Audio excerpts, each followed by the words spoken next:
C# uses something called the Common Type System and adheres to the Common Language Specification. What this means is that it follows the rules outlined by the .NET framework, and in doing so, it has this one unique property to it where every type inside of the language is derived from a single type, system.object. I like to think of system.object as the God type.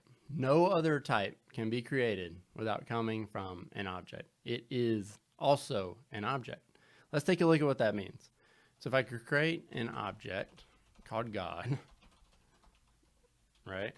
And then I say God dot, so I'm referencing my variable, hitting dot gives me my IntelliSense, and it shows me some of the methods available on that object. So I have equals, get hash code, get type, and toString. Now, let's define a different variable, and we'll make it an integer, I equals 1, and I'll say I dot. Now let's see, we have equals, get hash code, get type, and toString. Now we do have some other methods on this type as well, but those are specific to the integer and anything that it would have derived from between the object and itself. So the main thing to understand here is that even primitive types like integers and numbers are also objects. This is different than a lot of other language where your primitive types and your classes and things like that act differently from each other.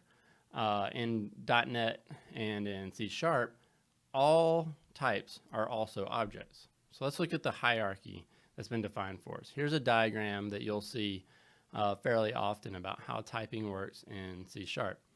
And you'll see that everything is derived from this system.object type.